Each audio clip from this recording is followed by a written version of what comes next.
Diabetes in pregnancy, ये क्या होता है, जब किसी भी प्रेग्नेंट फीमेल का प्रेगनेंसी में ब्लड शुगर लेवल बढ़ा होता है तो उसको डायबिटीज़ इन प्रेगनेंसी कहते हैं।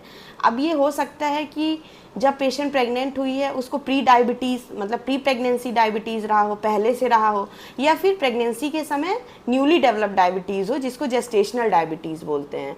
तो अगर पेशेंट को प्रेगनेंसी के समय डायबिटीज़ होता है तो क्या क्या हो सकता है और कौन से पेशेंट इसके लिए हाई रिस्क होते हैं।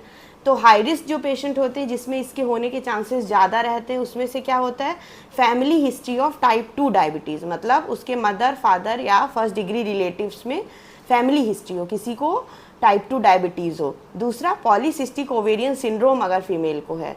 तीसरा ओबीज है पेशेंट, हाई बीएमआई है। चौथा एशियन पॉपुलेशंस में, एशियन पॉपुलेशंस क्या होते हैं, ऑलरेडी हाई रिस्क होते हैं फॉर डायबिटीज़।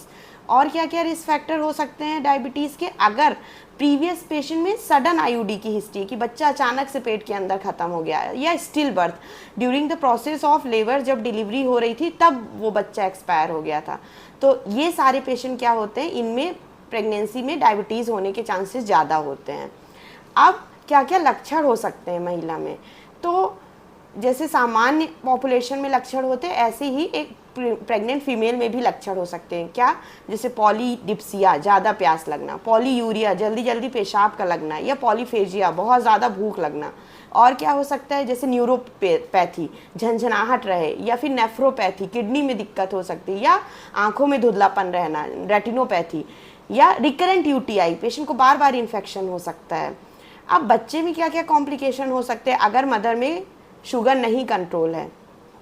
तो बच्चे में अगर फर्स्ट ट्राइमेस्टर मतलब पहले 3 महीने में शुगर नहीं कंट्रोल है मदर में, HbA1c का लेवल मोर देन 10 है, तो 90% चांस है कि बच्चे में कुछ ना कुछ कंजेनाइटल एनोमली होगी और डॉक्टर की सलाह से इस प्रेगनेंसी को टर्मिनेट भी कराया जा सकता है। दूसरा क्या हो सकता है, बार बार मिसकैरेज होना, एबॉर्शन होना। तीसरा क्या हो सकता है, प्रीटर्म लेबर, समय से पहले डिलीवरी का होना।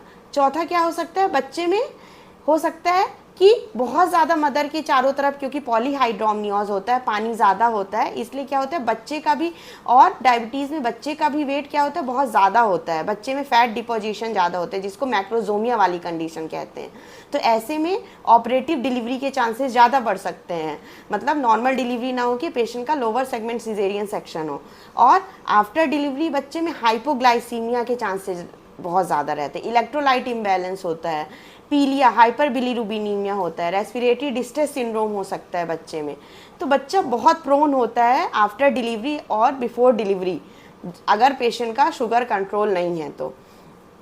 अब शुगर कंट्रोल कैसे किया जा सकता है, तो अगर किसी पेशेंट का एक टेस्ट होता है अपने इंडिया में, DIPSI, diagnosis in pregnancy study group India, जिसके according as early as patient pregnant हुई है हम पेशेंट का ये टेस्ट करते हैं जिसको ग्लूकोज चैलेंज टेस्ट कहते हैं।